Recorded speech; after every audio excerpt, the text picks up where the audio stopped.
Hola, we are live from Mexico. Hola, for you that don't know, and I'm pretty sure most of you do know, hola means hello in Spanish, and I speak Spanish over here in Mexico. I hope change it up a bit today for the live session, and I also hope that you enjoy the surprise of the live session. I told you guys I'm going to get to everything you want to know because last week we didn't really cover any news, any cricket-related questions. We didn't really go deep into some hot topics because of the Stuart Broad interview, which I hope you guys enjoyed, by the way. But I hope you enjoy the background. I'm right here next to the coast, next to the ocean. That's actually the spot we swim. I'll take my kids for a swim over there. We catch some waves, and we're just having a ball of a time over here. Please keep sending your questions in. I see a lot of them in the chat box here. So send your questions in if you'd like me to answer it by putting them in that live chat box, and I'll get to as many questions as possible. I already have like 17 lined up of my favorites that I picked, but as I go on in the show, I will be scrolling through some of the questions and picking some of the goodies out there. This is a very casual chat. I want to interact with you guys, and I want to thank you guys for joining the 360 show presented by Fairplay and for all the support so far. And if you want more stuff in the future, please hit the like button, subscribe to the channel, and you will not miss anything. And that'll also give me a bit of confidence that you guys are actually enjoying the interaction and me covering the news and doing some interviews with some old friends from the past. Oh, that doesn't sound right. Still friends, but guys that I used to play against, which used to be enemies that are friends now. Anyway, let's move on. Because of the fact that I'm waiting for some questions, I wanted to cover some topics out there, and we'll start with the RCB news. I think we all are very familiar with that. Mike Hesson being asked to move on, and the very experienced and successful Andy Flower is RCB's new head coach. That's huge news. He's a very successful man and is very well respected around the world. He's got a lot of trophies in his cabinet, as you can see on that picture. He looks very formal there with his newspaper in his hands. But I have a lot of respect for him. Man's from Zimbabwe. He used to be a top-class batter, and he won a lot of games for Zimbabwe. And he's an even better coach, I think. Everyone I talk to, especially some of the old English players, have a lot of respect for him, have only good things to say about him. I hear that he's a very competitive guy, very professional, hardworking, and takes a no-nonsense from no one. So good luck, RCB players, which I really like. It reminds me a bit of a Ray Jennings approach from back in the day, where he was maybe not RCB's best coach. Maybe he was. That's your opinion. But he was very hard on the players, very disciplined.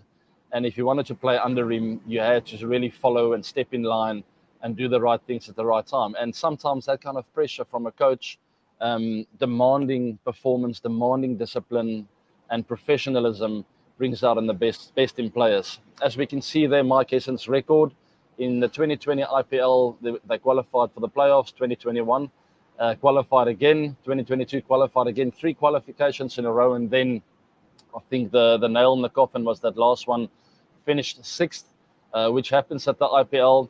I have nothing bad to say about Mike Hesson. I enjoyed my time with him. He's done very well, as that last sentence reads there. But it's end of an era. It's time to move on. There's no trophies. Unfortunately, coaches are rated with the amount of trophies that they win. And unfortunately for Mike, it didn't happen. And then Andy Flower seems to be very excited to be working with Faf. They've worked together in the past, and they've had some success together before. They made the final. Didn't win a trophy, but made it to the final, which tells me the two of them understand each other. And I saw Andy Flower actually posting something about wanting to work with Faf and being very excited to work with him, which is always a good thing. When a coach and captain work really well together, that it feeds off into the team. And it's really important for the players to feel the trust and to feel that the captain and the coach are on the same ship, heading in the same direction. I've played in teams before. I can think of, I'm not going to mention names, even though I really want to. Should I not? Let me do it. Ray Jennings I spoke about just now, when Graham Smith used to be captain. The two of them, they literally didn't speak to each other. And when they did, they were fighting. It was really interesting. I won't say it really affected the team. We sort of interacted more with Graham. And even though I enjoyed Ray's approach of coaching so much, Graham was part of the boys and in the team, but the two of them didn't talk. So it was a very interesting dynamic back in the day. And then coming back to Andy Flower there at the bottom, a T20 World Cup winning coach with England in 2010.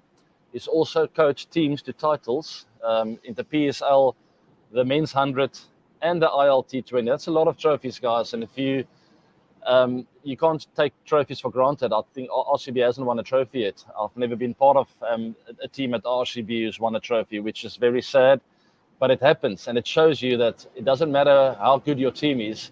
If you don't get all the things right, the chemistry, and if you don't have a coach, you can really sort of nail in, even though we've had some really good coaches, maybe Andy Flower is the answer. Anyway, I'm excited for RCB. I think they're on the right track, and let's see where they go. And I'm really proud to be joining RCB. Let me read this from Andy Flower. I'm truly honored to represent the franchise of their size, reputation, and standing.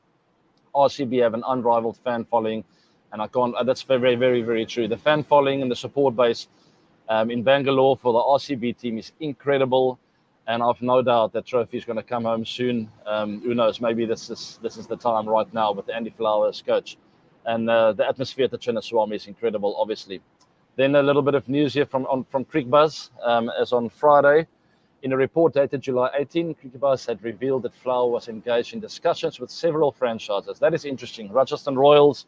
So it's not like he chased after RCB, which I was hoping for something like that. You know, it's nice if you know that a coach really wanted to go just one place, and that is like his fairy tale team. Unfortunately, Andy was in contact with a few other teams, but it is what it is.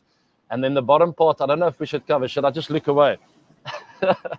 There exists a potential for AB de Villiers. Now, that's me, who greatly contributed to the franchise's success. Thank you very much. I just had a lot of fun to collaborate with Flower as mentor. I can truly tell you guys, I've not been in discussions with anyone whatsoever. The interest is there. I'm just not ready yet. And that's from my heart. I'm an RCB boy. I love RCB.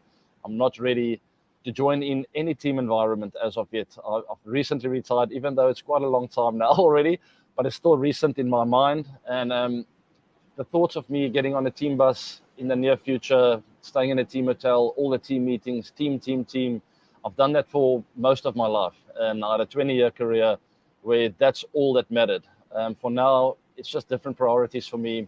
I'm trying to get away from that team bus for a little bit, and do my own thing for a year or two. Who knows how long it might take? Maybe it's 5 years. Maybe I'll be ready in 2 years. But there's no doubt the love of cricket is still here. It's burning very strong. And I will be joining the IPL in some sort of a role in the near future. There's no doubt about it. RCB will always be very close to my heart, and I'll always be grateful for the support and the love that I did receive. I will always miss it. I had so much fun and only great memories of playing at the Chinnaswamy and interacting with the people of Bangalore and playing for that very proud RCB team. All right, let's take some questions then. I think we can move on. I've spoken enough nonsense now. I want to interact with you guys. The first question I picked here is Cricket Fevet. Would you join RCB in IPL 2024 in any role? So I think I sort of covered that just now. Not ready yet. I haven't been in any discussions with anyone whatsoever. I was actually chatting to Mike Eason and a few people from RCB before all of this happened. So I think that's put on ice for now. And we'll see how we go from here. We'll see what Andy Flower's needs are. I'm sure he'll have his own team ready for the season coming up, and he knows what he's doing. And that's that for now. Let's go to another question then. Boss ABD, what's your favorite memory on the cricket field? That's a very good question and a difficult one. My favorite memory will always be the friends and my teammates. And when I speak to youngsters these days, I mentor a few of them from a very young age to a bit old. And the youngsters especially are very intense. And I want to know where their careers are going and when are their dreams going to come true. And my advice to them always is, guys, you are too young to think about these things. You are at the age of enjoyment. That's all that matters. Even though that was still the main thing for me right till the end of my career, as a youngster, that's incredibly important. Look around you, realize how lucky you are and the privilege that you have to play this game. We are lucky to play cricket. And why I want to say we are lucky is because there are lots of people who can't play cricket. You have disabled people who can't run or walk. We have people that are blind who still play cricket. But you that can play cricket, that have a lot of fun out there, enjoy the game of cricket and understand how lucky we are to be able to play. Look around you and enjoy your teammates' success, enjoy the interaction with them and their company. That is the main thing, because there are people that are not so lucky. All right, let's move on to the next one then. My favorite innings. Please answer me. I will answer you. My favorite innings is my very final test innings for South Africa. I scored 100 against Australia. It's not my last test innings, my last test 100. You guys know that I love the test format the most of them all. I feel it's the ultimate challenge and the ultimate test for a player. And to score 100 against Australia in South Africa, my last test series as a South African player was very, very special. It was in Port Elizabeth, now called Geberga, also Mandela Bay, Nelson Mandela Bay. It's got a lot of names, but that's where it happened. St. George's Park. Very fond memories there. I also played my very first test match there against England. And it was a very special knock to finish off. My favorite knock for RCB will always be the ones where I turn things around for the team. So there's a couple. There's one against the Gujarat Lions in that knockout game where we finally went through to the finals. That was one right on top of my list. And a few others where we were in trouble. And sort of ultimately what it comes down to is not playing for myself. When the team's goal was bigger than myself, which was for all of my career that way. And I'll always be very proud of it. I never put my own milestones ahead of the team's performance. And I tweeted a lot about that in the last while.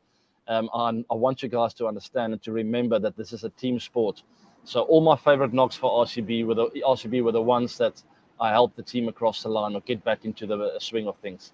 All right, next up then, let's scroll a bit through here.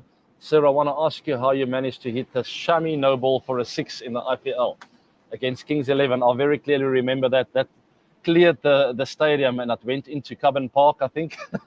It's crazy because it was one of the biggest sixes I've ever hit in my life. And it was actually just a reaction. I literally tried to stop the ball from not hitting me because it was heading into a dangerous area around the throat here. And that could be very painful if I missed that. So my mind just told me, whatever you do, make sure the ball hits the bat and not your body. So I can't tell you why it went so far. Obviously, Shami is quite fast. Bowls around 140, 142 kilometers an hour, especially at night there at Chinnaswamy. I think he pushes even closer to 145. I don't know if it was on purpose or not. I know Shami quite well. I'll give him the benefit of the doubt and tell him, okay, I think it was an accident. But if I was a fast bowler, I can't look past the idea of possibly having to let one go on purpose from time to time when a batter is getting on top of you, just to sort of shake him up a bit. Anyway, I'll give Shami the benefit of the doubt, and I'm very lucky that I got that one away. Very happy with that 6, and it was a really enjoyable knock that night. I think I got, let's guess, around 80 from 45. I know Huddersfield Union also played that. A good bowling attack with a lot of speedsters, but it was a good knock. All right, thanks, boss ABD. Let's move on to the next one here. Thanks for all the questions, guys. Remember to hit the like button and subscribe to the channel. And let's join in on some of the fun here. Salma is asking me, what is your favorite bat, MRF or Kookaburra? Oh, my goodness, that's a tough question. Luckily, I'm not with any of the bat makers anymore, so I can give you an honest answer. Most of my really special knocks were with my Kookaburra. So I'm going to have to lean towards that. MRF treated me like an absolute champion. I got incredible bats. The consistency thereof was amazing and really looked after very well. But unfortunately, my most special innings, my life-changing innings, I think of 2008 at Headingley, where I scored 100 against England. That sort of set my career up. My first double 100 for South Africa. All those special knocks, the world record in ODIs with the pink clothing, all of them were with the Kookaburra bats. That doesn't make the Kookaburra better than the MRF. Both outstanding cricket bats, but my best memories were with the Kookaburra. My best IPL memories, most definitely with an MRF. So tough question there, Salma. Thanks for that. Let's move on. I think I answered that. It's difficult to put a finger on it, but I think I'm leaning towards the Kookaburra. Sharon Jeffries, that sounds very familiar. If it is the same Sharon Jeffries that I know, it's a girl that used to live in Warmbath. That's the town that I grew up. I played a lot of golf. This this auntie of mine taught me golf. If it is her, I'm not sure if I can see in the comments if she can confirm if it is her. But it looks like her in that picture. Just a quick hello and miss you on the pitch. Thank you very, very much, Sharon. If it is you, I miss our golfing days together. You taught me everything about golf. Obviously, my family as well, my brothers and my parents. But I remember you teaching me some of the rules of golf that when you mark a ball on the fairway, that you can't remark it after you've marked it. I've never, ever forgotten that. So, Sharon, thanks for all the support. And thanks for teaching me all the golfing rules. I absolutely love the game and will never stop loving it. All right, let's move on. Sabiasachi Hazrat. I hope I did okay with the pronunciation of your name. So, who is your favorite batting partner in international cricket and IPL? Let's break that up, international and IPL. Stuff. I absolutely love batting with Hashim Amla for the Proteas. I think we got some incredible partnerships together. It really worked well with me because I was such a busy and energetic player. To have someone really calm at the other end, I feel that when I batted with guys with a lot of energy, we would almost burn out, except for in the T20s. So I'll come to that just now. But definitely for South Africa with Hashim Amla in all formats, just his calmness. I got that world record with him.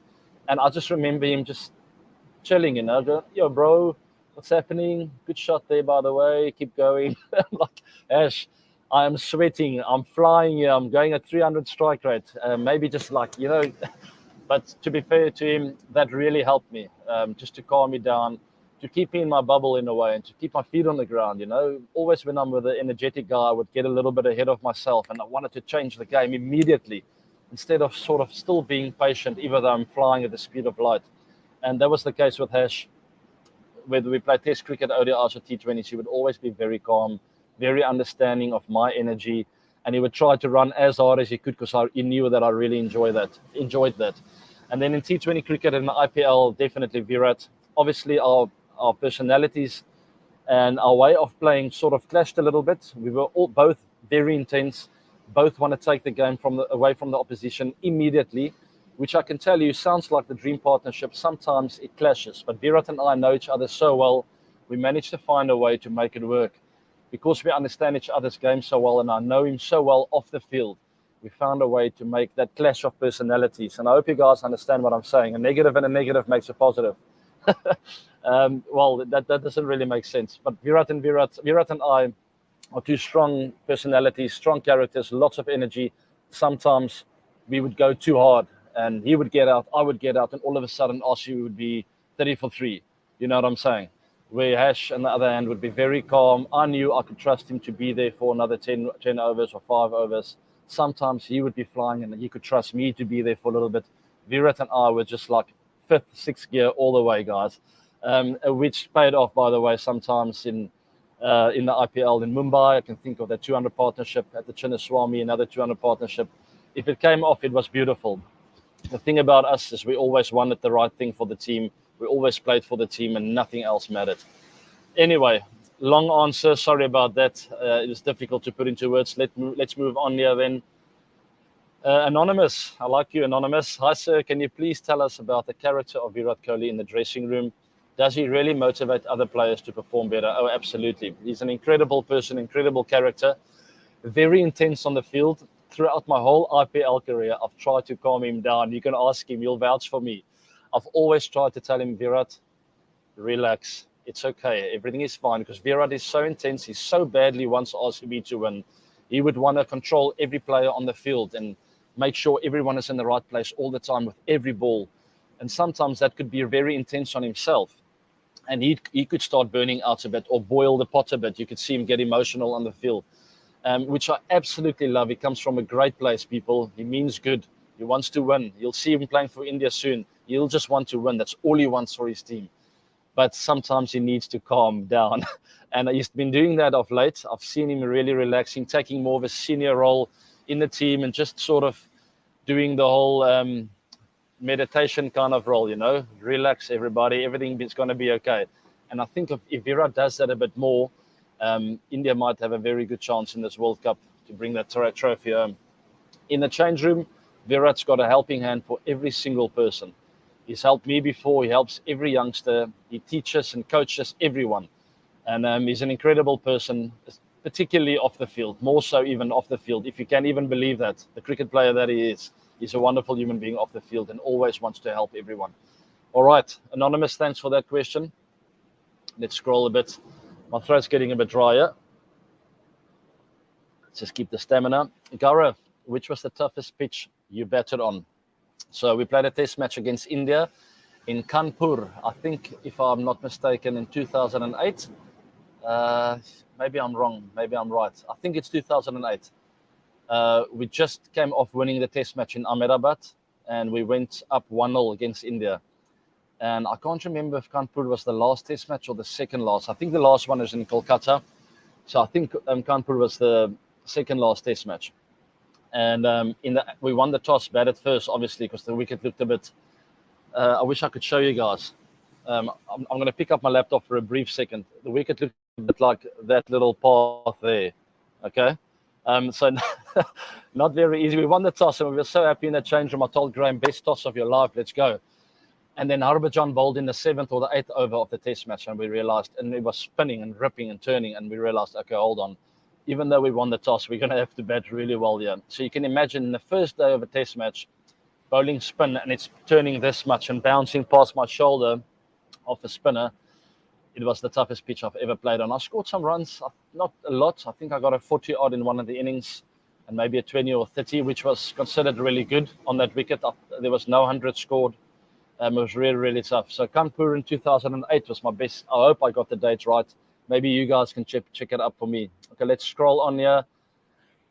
Let's have a look at some more questions. Thanks for all the questions, guys. Keep subscribing to the channel. Hit the like button, please. And let's keep having a bit of fun. Gagan Kumar, how to take failures in life and how to overcome them. Oh, my goodness. Gagan, I can answer that. I can write a book about that. And I think everyone can do, and that's part of my answer. Everyone's life story is different, and life is not supposed to always happen the way it should. No matter who you are, Virat, myself, the best Bollywood actor, the best Hollywood actor, the most successful business person in the world, Elon Musk, you name it. Every person has an off day, or 2 or 3 in a week. That's life, guys. It happens. I think it's really important in those times to, first of all, embrace it, understand, okay, life, you are treating me a little bit harshly here. What do I need to do? Back to the basics. Remember the basics. And the basics are stick to your routines, stay disciplined, stay fit and healthy, because it's always incredibly good on the mind when you stay fit and when you eat well. Trust me, I cheat sometimes. I cheated yesterday, and last night I was lying in bed thinking, why did I eat that piece of cake? It doesn't make me feel good. Maybe for 5 minutes, yes. But after that, I crash and I feel like, oh, I'm going to have to gym harder tomorrow. I have to drink more water. Everything just puts pressure on you. You know what I'm saying? So basics are nutrition. Go and work out. Even if you just walk down the street, clear your mind, look at the nature. Look at how lucky we are to be on planet Earth, even though we have a lot of issues over here. That is part of the journey, guys. It's up and down. It's part of cricket. It's part of business. It's part of everything you're going to do in your life. It goes up and it goes down. And someone very wise once told me, make sure that your personality and your attitude remains like this through the roller coaster ride, because that's something you can control. People will not know if you're there or there because you are consistent. And that's something I learned through playing cricket, because cricket is you score 100, you get a duck. And if you ride that train, you will get emotionally drained. You'll mentally blow out completely. So it's just important to sort of stay consistent. All right. I can actually tell you what the guy taught me. The short for it all was REPS, R-E-P-S. And it was R, recognize the difference between success and failure and how high and low that is. E was enhance key relationships in life. P was for prepare for life after cricket. And S was stay with God 24 hours of the day. That's my personal recipe for when things are up and down. And you got to figure it out yourself. And that's also advice I give to youngsters sometimes. I can't teach you to be an A.B. de Villiers, but what I can tell you is go figure out your own strengths and your own weaknesses, because that is the only way to get better. All right. When you understand that and when you spend time in your trade, you will get better at it. As long as you slow down, understand you're going to be down there sometimes and you're going to be up there sometimes. Don't be the big boss when you're up there, and the little coward when you're down here. Be the consistent person that you want to be. and be that guy all the time. And I promise you, you'll see some rewards. You reap the rewards. All right, Gagan, thank you very much. I'll write a book about that very soon. PJ Editors. Sir, why did you retire early at the age of 34 from I think it was a bit later than 34, but anyway, which is the toughest team you faced in international cricket? PJ Editors, I retired because that's what my heart was telling me at the time. So I was just true to myself. I think I posted something about it in the week about being true to yourself and doing what you want to do in life. I've always wanted to be a sportsman, and particularly a cricket player growing up. And that's been my dream, let's say 30 to 35 years now. That's a long time, right? I've never been the kind of person to not follow my heart. That's the way I played my cricket. And I've always told myself the minute it doesn't feel right anymore, I'm going to move on. And towards the back end, towards the back end of my international career, I think you guys could see little ups and downs there. I was in the team, out of the team. I wanted some rest. Then I was in. I was a little bit confused because my heart was telling me, your fire is starting to burn out. You are overloading. I tried to sort of load down a bit. Then I got a lot of criticism from people saying, yeah, I'm picking and choosing now. I can't be bigger than the game. And the irony about this is I was exactly the opposite throughout my whole career.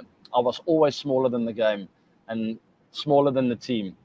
So it was very sad to go through those things. And every single hit that I took just sort of took a body blow, you know. The 2015 World Cup played a huge role, not winning there. And I realized afterwards I put results way too high up on the priority list. And I was teaching you guys that earlier. You got to enjoy what you do. Have fun with your mates and see the little things and enjoy the little things in life. And I sort of lost track of that in 2015.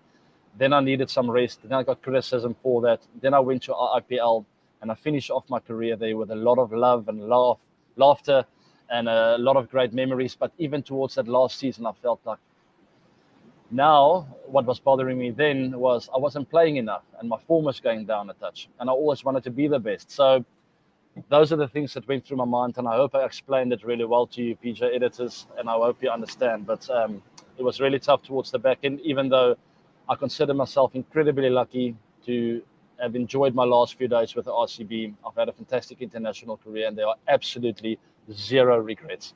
All right. International career, the toughest team to face was always Australia for me.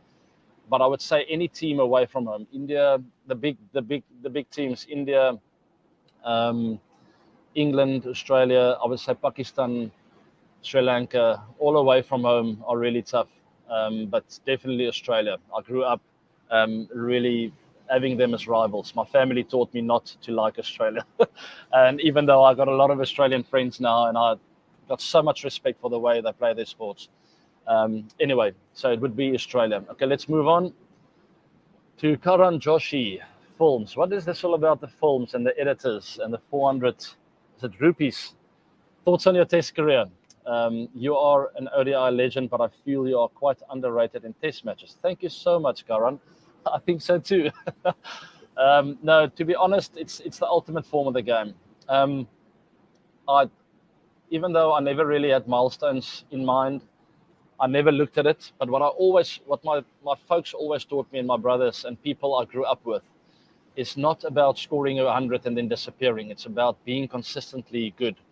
And I always wanted to have a test average above 50, because I knew that if I had an average above 50 in tests and ODIs, I had the best chance of having a great impact on my team's success. And then, because they needed me to be consistent as a top order batter. So that's always what I wanted to achieve. And I realized somewhere towards the back end of my test career, I think it was a series against England where Jimmy Anderson and Stuart Broad got the better of me towards the back end of the series. I got 3 ducks in a row, believe it or not. Oh, I'll never forget that. It was terrible, miserable time. But it's part of life, isn't it? I took that on the chin, and I realized my average was slipping just below 50. And I thought, hold on, I've got to make a player for the guys. You know, I've got to get my average above 50. That'll mean a few hundreds. That'll mean success for the batting lineup as well, or at least contributing to the success. So yes, I absolutely love playing Test cricket. It's the ultimate form of the game. It's the ultimate challenge. When a bowler gets the better of you, there's absolutely nowhere to go. When T20 cricket, you get a 1, and maybe his spell's finished because you only get 4 overs in T20 cricket and you never see that bowler again on the day.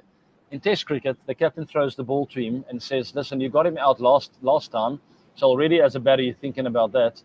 This guy just got me out in the previous innings. He's bowling at me now, and he can bowl as many balls as he wants to. Very tough, especially with guys like Shoaib Akhtar, Mitchell Johnson. You saw in the Ashes series now with the short stuff, Mark Wood, Mitchell Stark, Hazelwood, all of them, Pat Cummins. And those batters have nowhere to go. All of a sudden, your fielders behind you here everywhere. When you hit a pull shot in the air, you're out, and the ball's around your head the whole time. And it can be for 200 deliveries. There's no stopping. That is a tough thought, and that's a mental approach. That's the biggest mental test that you can get is in Test cricket, and that's why I love that format so much. If a player is good in Test cricket, you can have respect for him because you know that he's got it all screwed on all right up here. All right, thanks, Karan. Dipanshu B. I'm not sure. Let's say Dipanshu. AB sir, according to you, which is the most difficult stadium to hit sixes? Any big grounds? I think every ground has a boundary where you can get hold of the ground, but you got to be very smart. So I think of the Gabba and the MCG with very big square boundaries. So the guys go hard into the deck, so the ball comes around the chest there.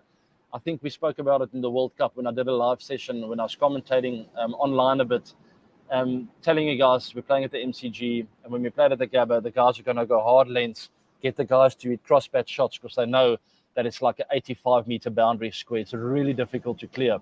Where straight, it's very short again. So anything up is a chance to go straight for six. The toughest on slow wickets, when the wickets are turning, when it's got no pace on it, it's very difficult to create your own pace. You almost got a double step or really wait late and hit onto the ball.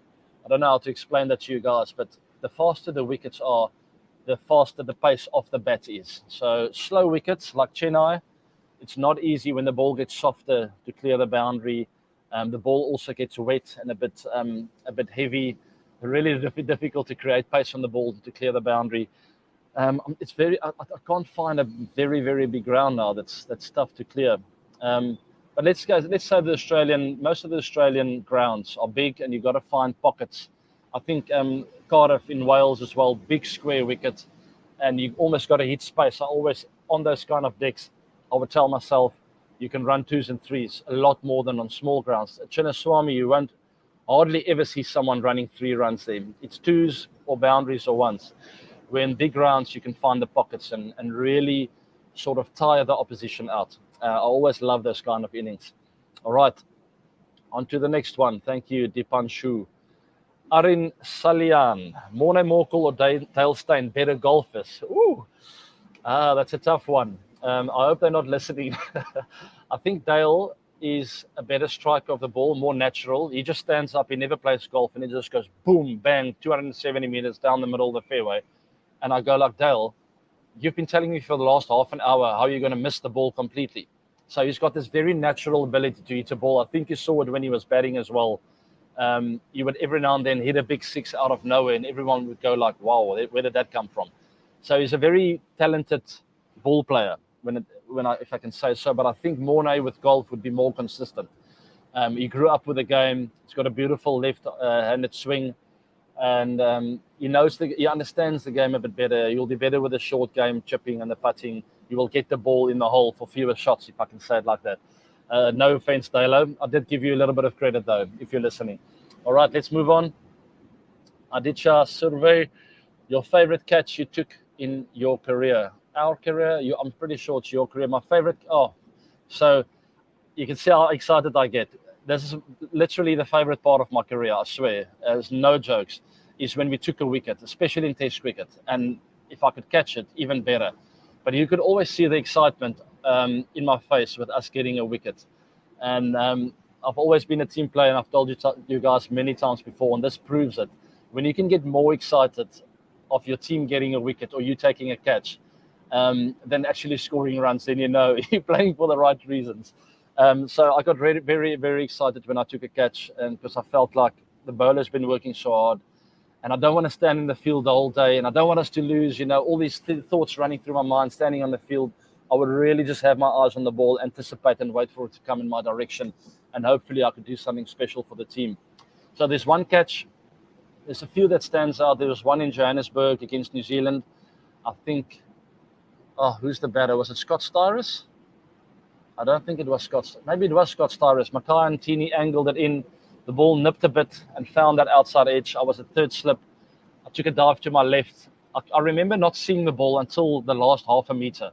It hit my palm. I remember falling on my head, and I think I had concussion, but the ball stuck. It was a really good catch. There was one in Australia in Perth that was even better. I think Brett Lee was batting. Jock Callis was bowling. It was in 2008. I think it was our first test series when we won there, and I scored 100 in that final innings, I think. And Australia was getting away with a score, and Brett Lee nicked off. And we just, before that, we sort of spread out in the slip cordon.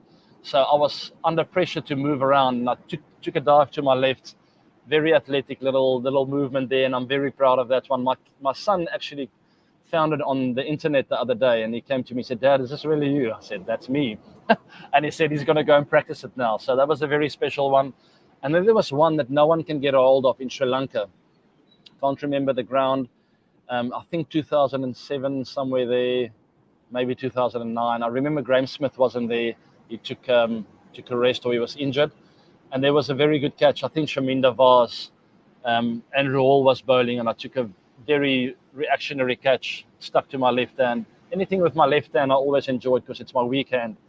So you'll realize all three that I mentioned now was with my left hand, because the righty was a bit easier. There was one more, Ian Bell, Headingley. Once again, no, but this one was to my right, I think.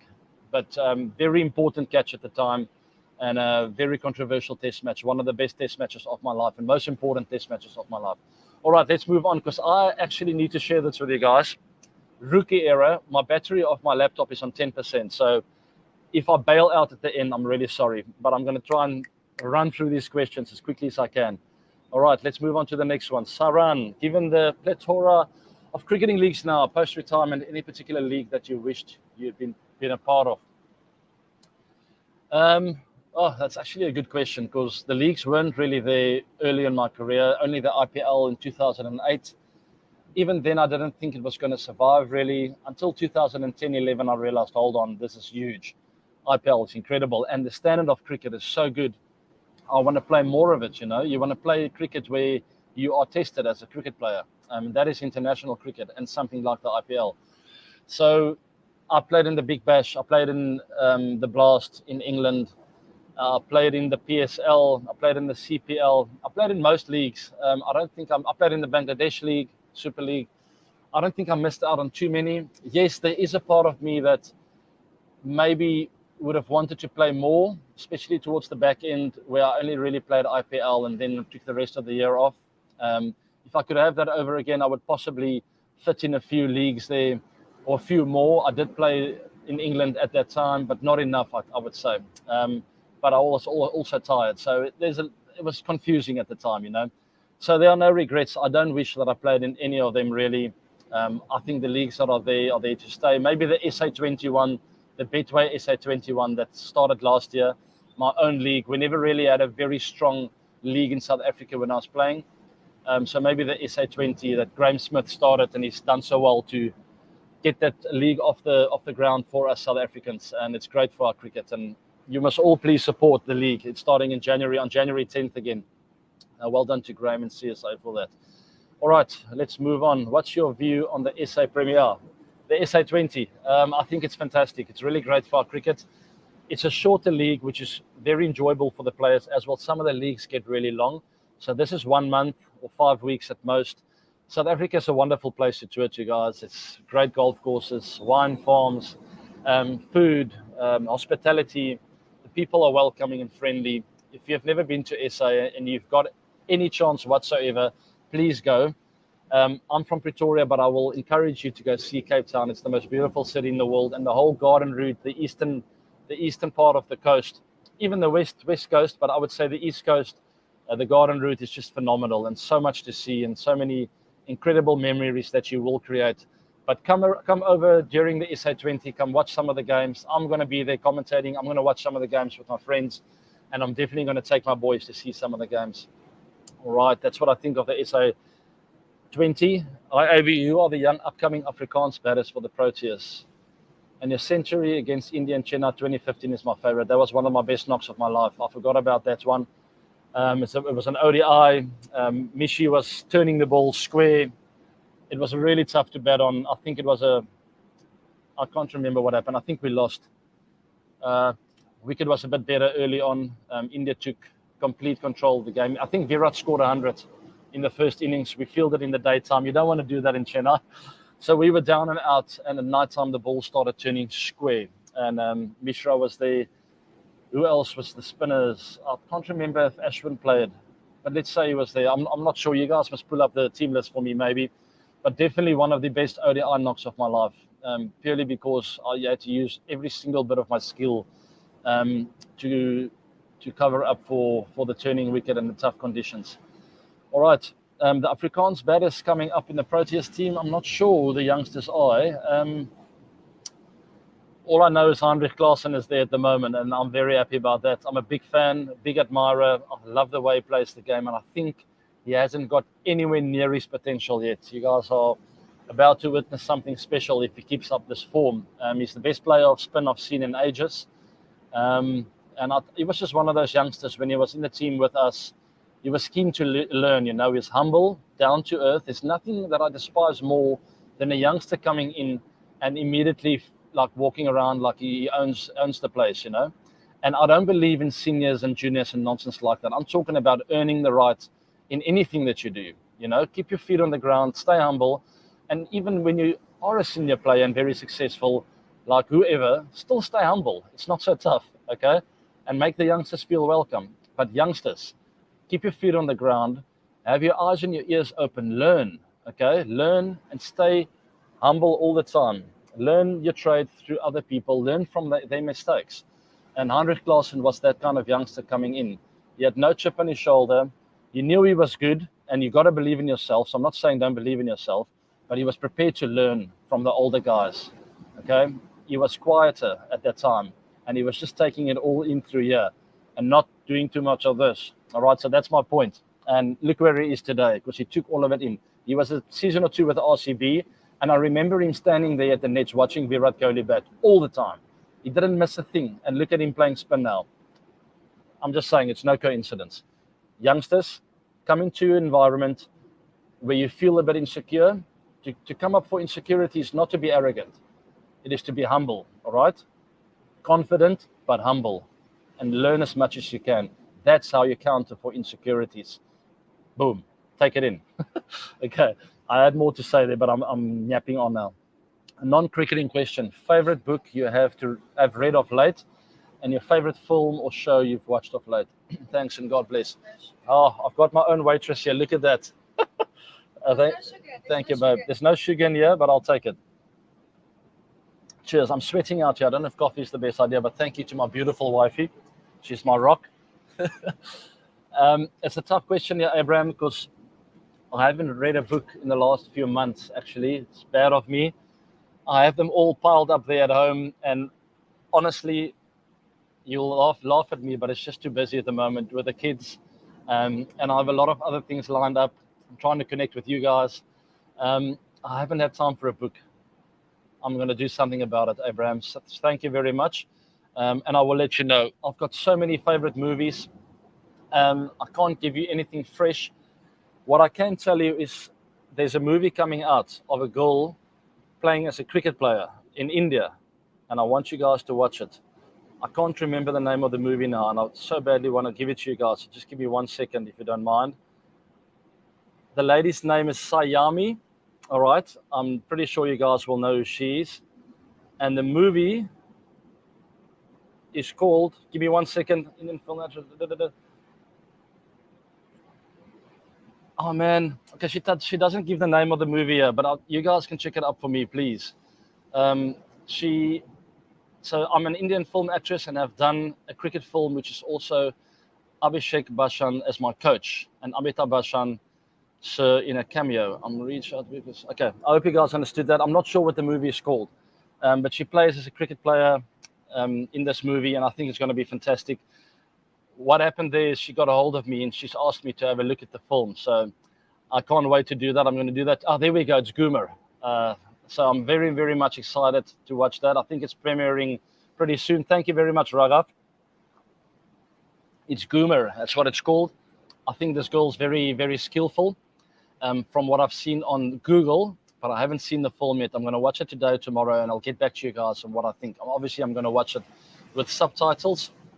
And by the way, I wanted to tell you guys, one of my biggest regrets of my life is that I didn't teach myself to speak Hindi while I was playing in the IPL. I had so many opportunities in the earlier 20s to pick it up.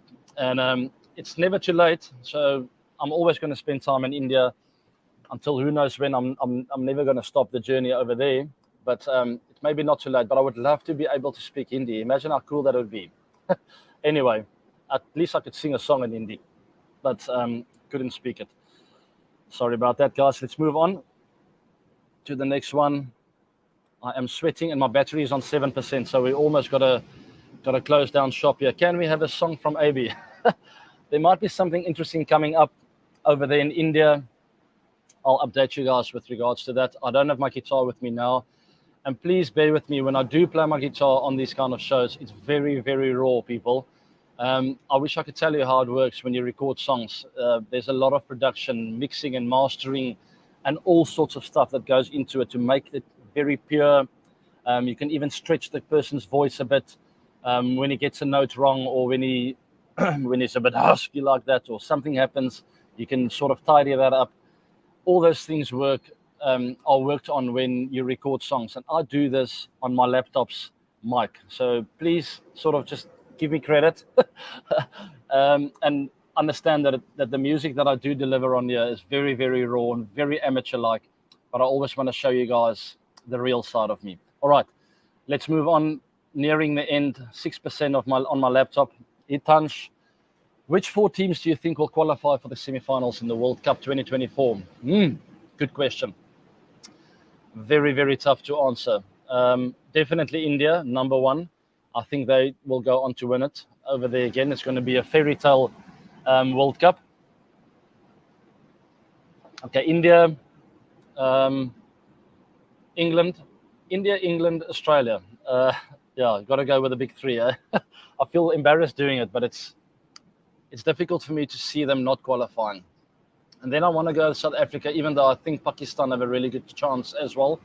I'm going to go with my home team, so the 4th team will be South Africa. So I've gone with 3 non-subcontinent teams there, which is very risky, but I'm going to stick to it because I think the wickets will be good. I don't think the World Cup is going to see bad wickets throughout the duration of the tournament. That's just my 5 cents. But you heard me say, even though I wanted to go with Pakistan, but I do think our boys will be there. We've got a very good team, bit inexperienced, but good team. And I know Rob Walter, our white ball coach, knows exactly what he's doing. Please withdraw. Sorry, I'm exhausted actually talking here. You guys have no idea how humid it is here. I'm sweating. I'm going to jump in that ocean right after the session. I might actually leave it on live and then just run in there while we're on. Evil Kicks Money. Interesting name there, Evil. AB, sir, please withdraw retirement like Ben Stokes and play World Cup. Unfortunately, that's not going to happen for me. Ben Stokes is literally still playing cricket now in the Ashes, so it's not that weird that he's actually still playing or making himself available for the World Cup. England's team looks really strong, by the way. Very powerful setup, and I think they're going to go, if not all the way, very close to all the way. There's the squad. It's the provisional squad for the World Cup, by the way, and those are all well-known names except for Gus Atkinson. I don't know him very well. I saw Morne Morkel tweeting about him. He must be very good. He's obviously a Surrey boy then, because Morne played there at Surrey. And there's that World Cup squad for England. Butler, we've seen Ali, Bairstow, Curran, Livingston, even Milan Rashid. Root, we've seen in the IPL. Roy, Stokes, Topley, Willie. Guys, we've seen this entire team except for Atkinson in the IPL. That is incredible. And that gives them a little bit of an edge and definitely advantage going into this World Cup. It's not the case with most other teams, let me tell you that. But it's definitely an advantage if you've played a lot of cricket in India. And England seems to be that team. So let me put it out there right now. England and India in the final. I hope they can. If they're not in the same pool, I haven't checked that. Let's hope I'm right, that they can find each other in that final. I think it will be fantastic, even though I really want my South African boys to be there. I don't think it's going to be easy for them, but never say never, right? I think this is the World Cup that South Africa has the least expectation on them, and that might boast well for them because they are very talented and a very underrated team. So touch wood, there is a bit of wood here. There as well, I'll touch a lot of wood. South Africa in the final, please. My mind is telling me England, India in the final, but let's see what happens. Alrighty then, let's move on. I've thought that I might take one or two more questions before this battery of mine dies down. So I'll just scroll through one or two here off the cuff. Are you coming to RCB next year? Not yet. Please just wait for me and be patient. All right, guys. I think we are pretty much done. Please send in your questions if you'd like me to answer it in the live chat box below. And I'll try and get one or two in there before I have to shut down because my battery is literally on 5%, I promise you. And I'm really sorry about that. I'll charge it extra hard next time. Which is your favorite mobile game? Oh, my word. I watch my kids play mobile games from time to time. And I actually join them with this. It's this golf game. Is it Super Stickman? I think Super Stickman Golf. Super Stickman. Let me just scroll through it. Yeah, SSG3. So the thing about that is you can connect to other phones, and my kids absolutely love it when Dad plays along. It's quite a cool little mini putt kind of game where you chip it in there and you putt it, and all sorts of different holes and quite interesting, adventurous kind of holes. So go check that out, Super Stickman Golf 3. But let me just let you in on this. My own game is coming out pretty soon. Guys, it's such hard work to get a game out. People think it's easy. We've been working for, I think, about 9 months now, and we still have quite a bit to do. So it's going to be the ABD 360 game. You guys are going to enjoy it. It's about my journey, my life. There's going to be chapters or levels of literally growing up in Bella Bella or Wombas of our house, and you're going to have to eat balls on the wall, into a dustbin, into a pool, and you're going to see my journey through my cricketing career, my life actually, as I go into high school, into cricket, varsity cricket in Ireland. We then moved to under 19 cricket in India, South African cricket internationally, everywhere I go, in Australia, England, the IPL. You're going to see all of it. The streets of Bangalore, there's going to be a level about that next to the Chinnaswamy Cubbon Park, and we're going to be hitting balls there. So keep an eye out for that. We're not very close yet. The alpha has been sent out, and hopefully we'll be there soon launching that game for you guys. I will be doing a lot of social media marketing around that, so you will not miss it. I'm not doing this for the money, if you're wondering.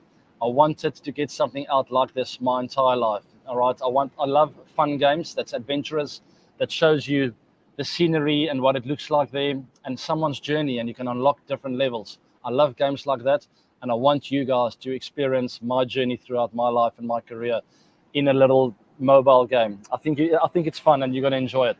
Anyway, send more questions into the live chat box. There's one more here from Srihari. I'm your super fan here, remembered. I've tattooed your autograph. I remember. It's nice to hear from you, man. That we met on RCB Cafe November 3. I thought you were crazy, by the way, but I absolutely love that. When do I come to Bangalore again? Sorry, I didn't mean that you're crazy. It's quite, what's the word? Extraordinary. It's gutsy to do something like that. Just remember, you can get it off at any time. You don't have to keep it on there. I will be returning to India end of October, early November to do a bit of work in the World Cup. I'll be traveling around. I'm also spending a day with Make a Difference with the Mad Charity in Mumbai, where I'm going to be visiting some of these abandoned kids, if you can call it that, underprivileged kids. I've got a very soft heart for the Make a Difference Foundation, and I'm very proud to be part of it. And I've got a lot of plans in the future where I'm going to be doing incredibly fun stuff in India. We're hoping to build a house there for a family to stay in. I'm hoping to do a journey through the whole of India, and I'm going to be inviting you guys to come with me. It's either going to be walking, running, or cycling, something along those lines, where I'm going to be traveling from town to town, spending a bit of time with people and doing good in the streets of India. That's what I want to do, and I want to do it with you guys. But that's possibly only next year, and I will be letting you guys in on that. It will be with the Make a Difference charity. So join the Make a Difference charity. It's on Instagram.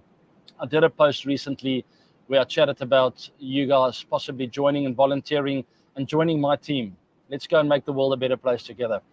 Alrighty, there you can follow me on X. It's not Twitter anymore. Elon Musk keeps us on our toes. And people, subscribe to this channel, please. I want to interact with you guys. I want to share with you everything that I have. And I'm also going to be doing cricket coaching stuff in the future. Not necessarily coaching. I want to analyze things with you for you cricket lovers and show you what my mind used to work like in batting, and talk to you about techniques. I'm literally going to have batters on the screen and talk about techniques and what they are doing right and wrong in my eyes. We all have our different ideas of sport, and there's no right or wrong. So there you have it, all my social media handles. Go follow me so that you don't miss anything. And remember to hit the like button and subscribe. Thank you very much for joining this live session. And also let me know if you did enjoy the live session. It's a bit different to the previous shows. We also did a full-on interview last week. And then we also have the normal format of where we do the news, the AB Reacts and all of those things. And let me know what you enjoy the most. Maybe you enjoy the live sessions the most. I'm not sure. We'll also know on the views which did the best. All right. Thank you for subscribing. Thank you for joining another week on the 360 show presented by Fairplay. Until next week, I'm going to jump in that ocean now. Have a great time. And remember, consistency. Not there. Cheers, guys. Take care.